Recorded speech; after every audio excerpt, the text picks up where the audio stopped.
Thursday morning நான் tea ஊற்றும் போது எப்போதுமே நான் பிரேக்ஃபாஸ்ட் டீயும் செஞ்சுருவேன். இன்றைக்கி பார்த்தீங்கன்னு சொன்னால் டியூஸ்டே ஊற வச்ச பயரை வென்ஸ்டே அவிக்க கிடைக்கல. ஸோ அப்படியே ஃப்ரிட்ஜில் வச்சுட்டேன். ஒரு நாள்லேயே அது லைட்டாக முளை வந்துருந்துச்சு.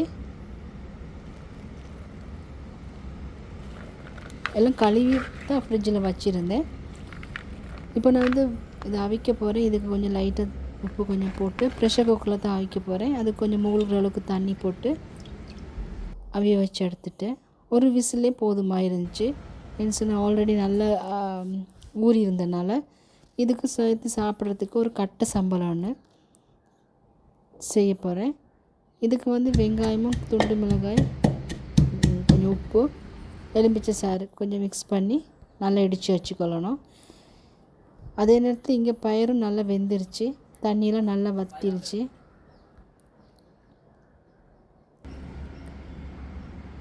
இதோடு தேங்காய் பூ சேர்த்து சாப்பிட்டா இன்னும் நல்லாயிருக்கும். அதனால் நமக்கு தேங்காய் பூ கொஞ்சம் சேர்த்து மிக்ஸ் பண்ணிக்கிறேன். மிக்ஸ் பண்ணிவிட்டு இந்த கட்டை சம்பளையும் வச்சு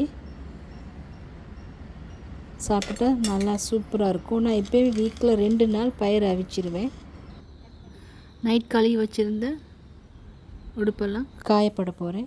இப்போயே காய போட்டுட்டா நல்லா ஒரு நாளே காஞ்சிரும். இன்னும் கொஞ்சத்தில் வெயிலும் பால்கனிக்கு வந்துடும். மகளுக்கு நான் இங்கே ஜெல் நெயில் போட்டிருக்கேன். ஒவ்வொரு நாளும் கேட்பா எனக்கு ஜெல் நெயில் போட்டு விடுங்க அப்படின்னு சொல்லி. இன்றைக்கி தான் எனக்கு டைம் கிடச்சிச்சு அவளுக்கு போட்டு விடுறதுக்கு. இந்த ஜெல் நெயிலில் வந்து ஒரு கைக்கு மட்டும்தான் கலர் பண்ண கிடச்சிச்சு, மற்றது கலர் பண்ண கிடைக்கல, டைம் இருக்கலை. இங்கே நெயில் டிப் ஃபிக்ஸ் பண்ணி தான் போட்டிருக்கேன். மகனை வேறையா கிளாஸில் விடணும். இந்த வேலியில் வந்து பிரண்டை செடி இருக்குது. நான் கிளாஸுக்கு விட வர நேரமெல்லாம் இந்த செடியை பார்த்துட்டு போவேன், பிச்சுட்டு போகணுன்னு. ஆனால் இன்றைக்கி தான் எனக்கு இந்த பிக்க கிடச்சிச்சு. இந்த பிரண்டையில் அதிகமாக கால்சியம் இருக்குது. இதில் துவையல் செஞ்சு சாப்பிட்டா உடம்புக்கு ரொம்பவே நல்லோம்.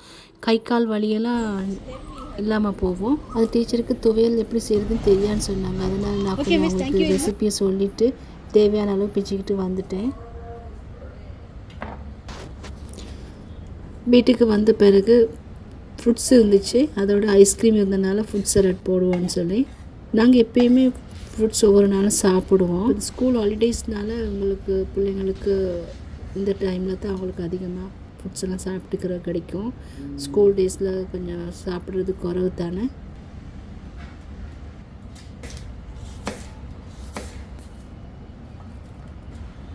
நல்லா தோல்லாம் சீவிட்டு தேவையான அளவு எடுத்து கட் பண்ணி போட்டேன். இந்த வெயில் காலங்களில் நல்லா ஃப்ரூட்ஸ் சாப்பிடணும். அப்போ தான் மேலே நீர் சத்து குறையாமல் இருக்கும். அதோட நல்லா தண்ணியும் குடிச்சுக்கொள்ளணும். என்னுடைய பிள்ளைங்களும் முன்னே ஃப்ரூட்ஸ் சாப்பிட்றதுக்கு அவ்வளோ விருப்பப்பட மாட்டாங்க. ஆனால் இப்போ அவங்க ஃப்ரூட்ஸ் சாப்பிடணும்னு நினைக்கிறாங்க. ஏன்னு சொன்னால் அவங்களோட ஸ்கின்னை பாதுகாத்துக்கொள்ளணும்னு சொல்லி. இப்போ எல்லாம் இந்த பிள்ளைங்கள்லாம் டீனேஜில் இருக்கிறனால அவங்களுக்கு ஃப்ரூட்ஸ் மேலே கொஞ்சம் இப்போ பற்று அதிகமாகிருச்சு. ஒரு மாதிரி எல்லாம் க்ளீன் பண்ணி கட் பண்ணி எடுத்துட்டேன். இப்போ ஐஸ்கிரீம் போட்டு எல்லோரும் சாப்பிட போகிறோம். இங்கே வந்து நாங்கள் வனிலாவும் ஃப்ரூட் அண்ட் நட்டும் எடுத்திருந்தேன். ஒவ்வொருத்தரும் தேவையான ஃப்ளேவர் ஐஸ்கிரீம் போட்டு சாப்பிட்டாங்க. இன்றைக்கி லஞ்சுக்கு என்னென்னு பார்த்தீங்கன்னா காளான் பிரியாணி தான் போட்டேன். அந்த பெரிய காளான் இருக்குது தானே, அதை வந்து காலையில் வாக் போயிட்டு வரும்போது ஆப்பிக்கோல் எடுத்துகிட்டு வந்தேன். அதில் தான் செஞ்சுருக்கேன். நல்லா சூப்பராக இருந்துச்சு. ஆனால் எனக்கு ரெசிபி தான் போட கிடைக்கல. நெக்ஸ்ட் டைம் நான் உங்களுக்கு ரெசிப்பியாக நான் போட்டு விட்றேன். உண்மையிலே அவ்வளோ டேஸ்ட்டாக இருந்துச்சு.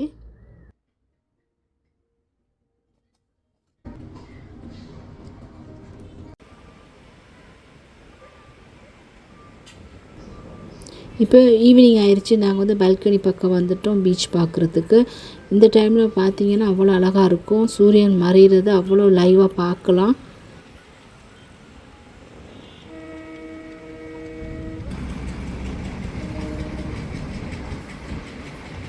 இந்த பீச்சுக்கு தூர இடத்துங்கள்லேருந்து வாகனத்தில் வருவாங்க, வந்து என்ஜாய் பண்ணிவிட்டு போவாங்க. 2 நாளைக்கு முன்னுக்கு நான் ஷாப்பிங் போயிட்டு இருந்தேன். அப்போ கிச்சனுக்கு திங்ஸ் வாங்கினேன். அது முக்கியமானது சோறு வடிக்கிறதுக்கு எனக்கு தேவைப்பட்டுச்சு ஒன்று வாங்குறதுக்கு. இந்த இது தான் அது ட்ரைன் பண்ணுறது. அதோடு நான் ஒரு காலேஜின் மாஸ்க் ஒன்று வாங்கினேன்.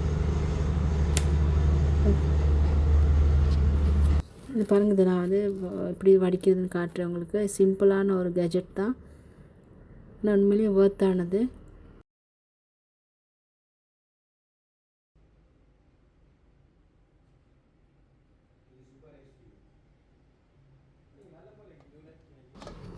இதை எப்படி வடிக்கிறதுன்னு பார்ப்போம். அந்த ட்ரெயினர் பண்ணுறதை இதில் ஃபிக்ஸ் பண்ணணும்.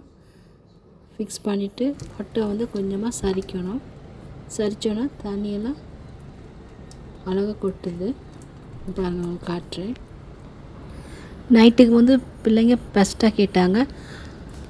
அப்போ பெஸ்ட்டாக செய்கிறதுக்கு சாசேஜஸ் கொஞ்சம் சின்னதாக வெட்டி வச்சுக்கிட்டு ஆயில் கொஞ்சம் போட்டு வெங்காயம் தக்காளியும் போட்டு நல்லா ஆயிலில் வதக்கிட்டு அதுக்கு துண்டு மிளகாய்த்தூள் போட்டுட்டு சாசேஜஸையும் போட்டு நல்லா மிக்ஸ் பண்ணிவிட்டு அவிச்சு வச்சுருக்க பெஸ்ட்டாயும் போட்டு நல்லா பரட்டி எடுத்துடணும்.